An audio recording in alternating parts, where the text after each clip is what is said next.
ओम शांति। 11 अक्टूबर 2025। बाबा का साकार मुरली। मीठे बच्चे, तुम्हारा फर्ज है सबको स्थायी सुख और शांति का रास्ता बताना। शांति में रहो और शांति की व्याख्या से इनाम दो।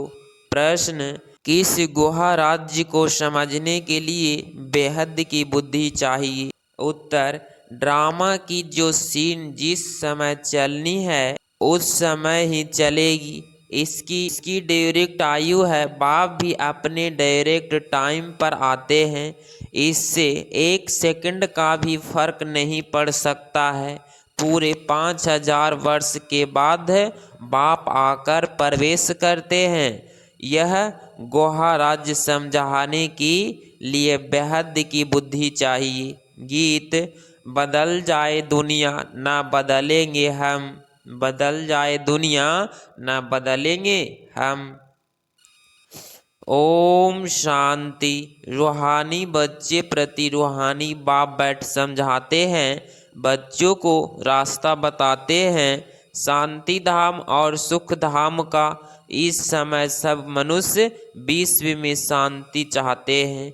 हर एक इंडिविजुअल भी चाहते हैं और विश्व में भी शांति चाहते हैं। हर एक कहते हैं मन की शांति चाहिए। अब वह भी कहाँ से मिल सकती है? शांति का सागर तो बाप ही है जिससे वर्षा मिल सकता है। इंडिविजुअल भी मिलता है, होलसेल भी मिलता है, यानी सबको मिलता है। जो बच्चे पढ़ते हैं समझ सकते हैं। हम शांति का वर्षा लेने अपना भी पुरुषार्थ करते हैं, औरों को रास्ता बताते हैं। विश्व में शांति तो होनी ही है, चाहे कोई वर्षा लाने आए वह ना लाए। बच्चों का फर्ज है सब बच्चों को शांति देना है, यह समझ नहीं सकते। 2-4 को वर्षा मिलने से क्या होगा? कोई को रास्ता बताया जाता है, परंतु निश्चय न होने के कारण दूसरों को आप समान बना नहीं सकते। जो निश्चय बुद्धि है वह समझते हैं बाबा से हमको वर मिल रहा है, वरदान देते हैं ना। आयुष्मान भव, धनवान भव भी कहते हैं। सिर्फ कहने से तो आशीर्वाद नहीं मिल सकती है। आशीर्वाद मांगते हैं तो उनको समझाया जाता है। तुमको शांति चाहिए तो ऐसे पुरुषार्थ करो। मेहनत से कब कुछ मिलेगा? भक्ति मार्ग में कितनी आशीर्वाद लेते हैं।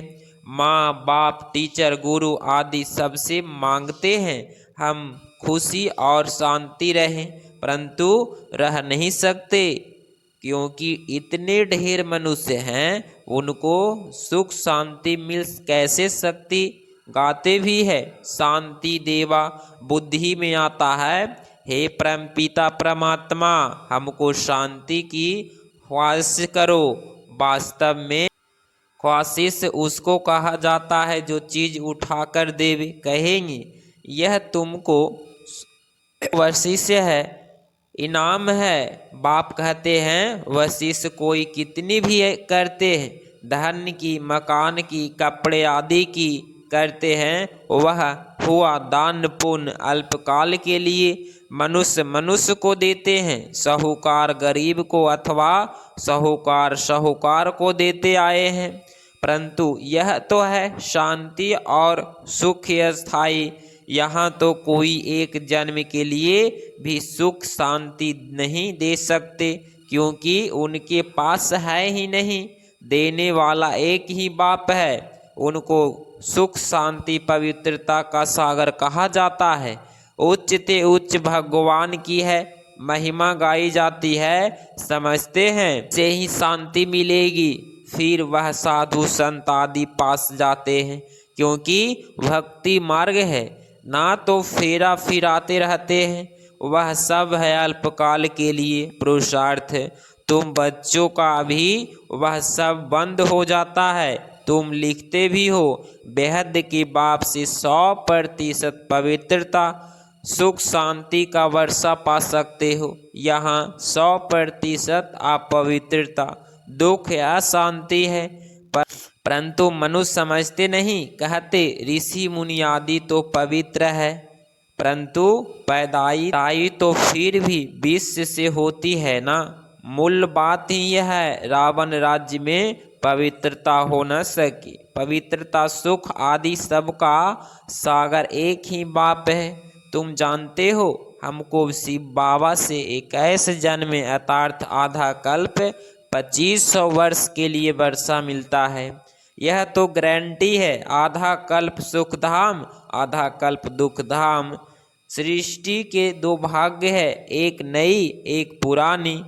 पुरानी कब होती है यह भी जानते नहीं। जहाड़ की आयु इतनी एक्यूरेट बता न सके। अभी बाप द्वारा तुम इस जहाड़ को जानते हो, यह 5000 वर्ष का पुराना झाड़ है।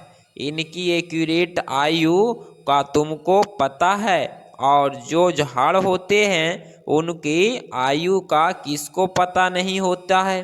अंदाज बता देते हैं, तूफान आया, झाड़ गिरा, आयु पूरी हो गई।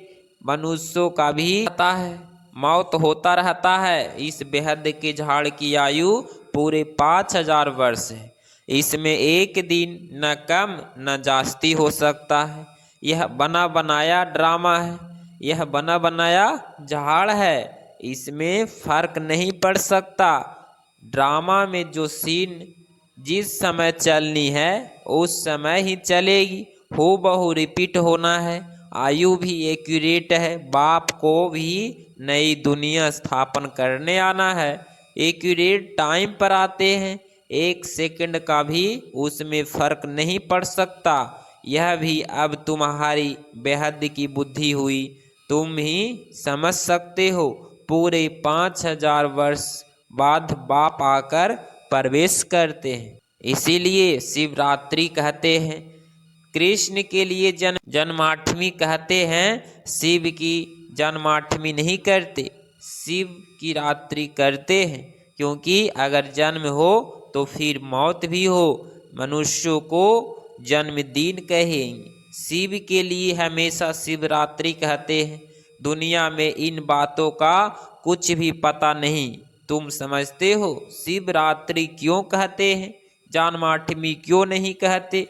उनका जन्म दिव्य अलौकिक है, जो और कोई का हो न सकता। यह कोई जानते नहीं शिव बाबा कब कैसे आते हैं। शिवरात्रि का अर्थ क्या है तुम ही जानते हो। यह है बेहद की रात, भक्ति की रात पूरी हो। दिन होता है ब्रह्मा की रात, और दिन तो फिर ब्राह्मणों का ही हुआ। एक ब्रह्मा का खेल थोड़े ही चलता है। अब तुम जानते हो, अब दिन शुरू होना है। पढ़ते पढ़ते जाए अपने घर पहुँचेंगे, फिर दिन में आएंगे। आधा कल्प दिन और आधा कल्प रात गाई जाती है, परंतु किसकी भी बुद्धि में नहीं आता। वो लोग तो कहेंगे कि कलयुग की आयु 40,000 वर्ष काफ़ी है, सतयुग की लाखों वर्ष है। फिर आधा आधा का हिसाब ठहरता नहीं। कल्प की आयु को कोई भी जानते नहीं। तुम सारे विश्व के आदि मध्य अंत को जानते हो। यह 5000 वर्ष के बाद सृष्टि चक्र लगाती रहती है, तो है ही। उनके पाठ बजाते बजाते मनुष्य ही तंग हो जाते हैं। यह क्या आवागमन है। अगर 84 लाख जन्मों का आवागमन होता तो पता नहीं क्या होता। न जानने के कारण कल्प की आयु भी बढ़ा दी। अभी तुम बच्चे बाप से सम्मुख पढ़ रहे हो, अंदर में भाषण आती है, हम प्रैक्टिकल में बैठे हैं। पुरुषोत्तम संगम युग को भी जरूर आना है। कब आता है, कैसे आता है, यह कोई भी नहीं जानते। तुम बच्चे जानते हो तो कितना गद्य होना चाहिए। तुम ही कल्प कल्प बाप से वर्षा लेते हो, यथार्थ माया पर जीत पाते हो, फिर हंसते हो। यह है बेहद की हार और जीत। उन राजाओं की तो बहुत ही हार जीत होती रहती है। अनेक लड़ाइयाँ लगती रहती है। छोटी सी लड़ाई लगती है तो कह देते अब हमने जीता। क्या जीता? थोड़े से टुकड़े को जीता। बड़ी लड़ाई में हारते हैं तो फिर झंडा गिरा देते हैं। पहले पहले तो एक राजा होता है, फिर और वृद्धि होते जाते हैं। पहले पहले इन लक्ष्मी नारायण का राज्य था, फिर और राजाएं आने शुरू हुई। जैसे पॉप का दिखाते हैं, पहले एक था, फिर नंबरवार और पॉप भी बैठते गए। किसकी मृत्यु का तो ठिकाना ही नहीं है ना। तुम बच्चे जानते हो, हमको बाबा अमर बना रहे हैं, अमरपुरी का मालिक बना रहे हैं। कितनी खुशी होनी चाहिए। यह है मृत्यु लोक, वह है अमर लोक।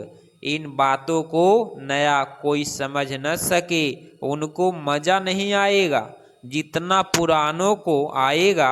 दिन प्रतिदिन वृद्धि को पाते रहते हैं, निश्चय पक्का हो जाता है। इसमें सहनशीलता भी बहुत होनी चाहिए।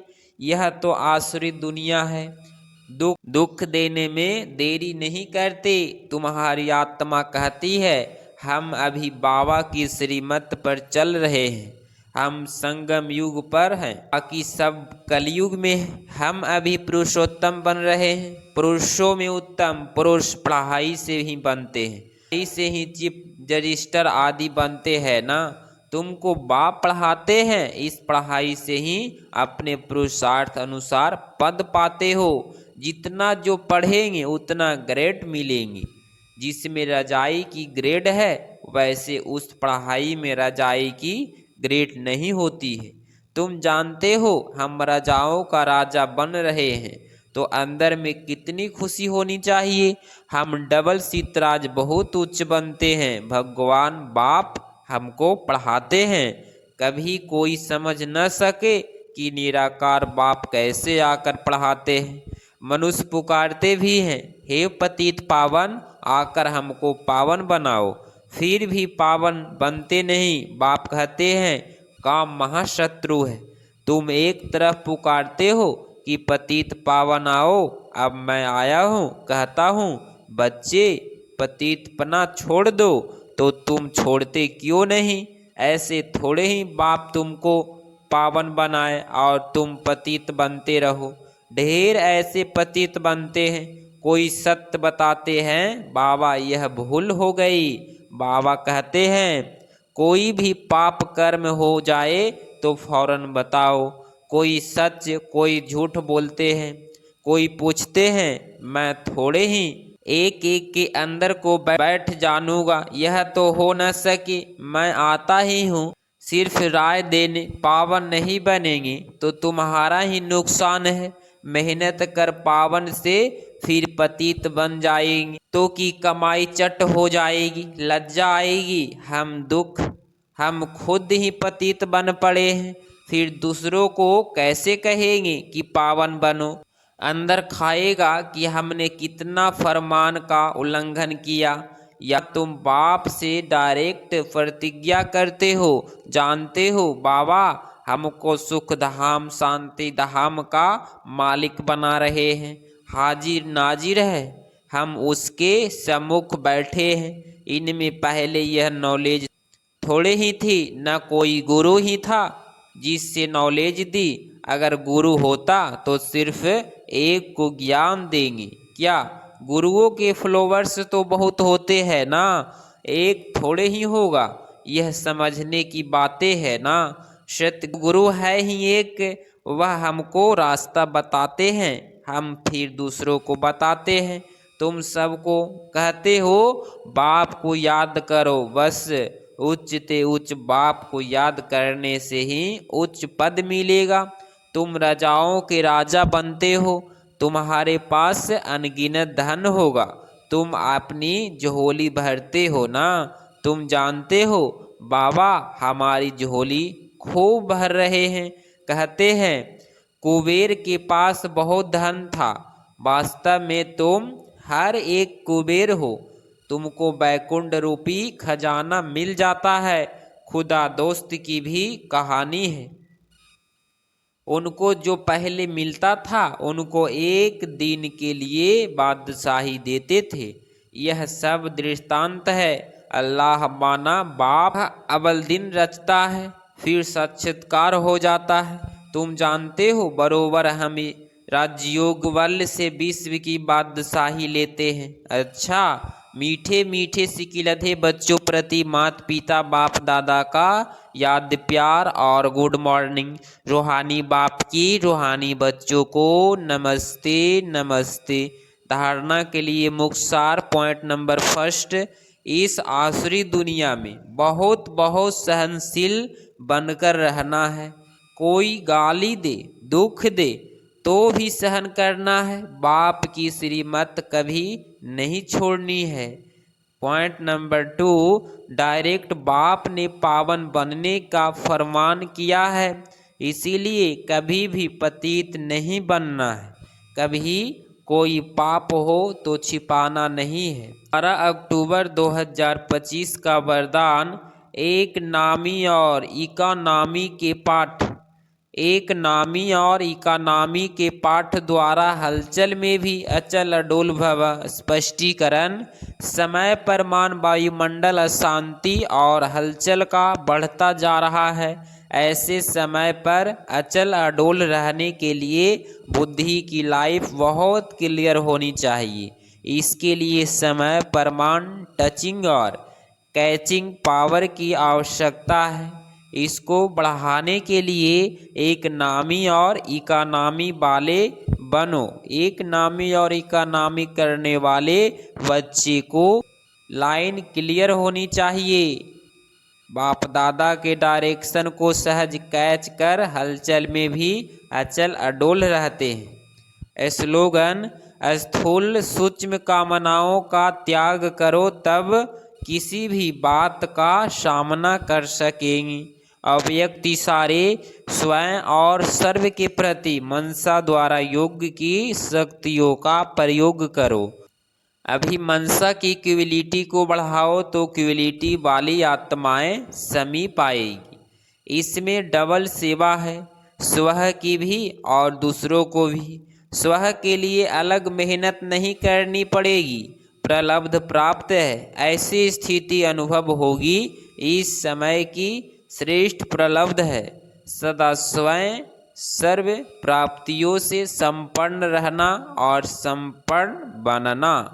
अगर आप इस चैनल पे डेली मुरली क्लास सुन रहे हैं तो चैनल को प्लीज़ सब्सक्राइब करें और नोटिफिकेशन ऑल पे क्लिक करें।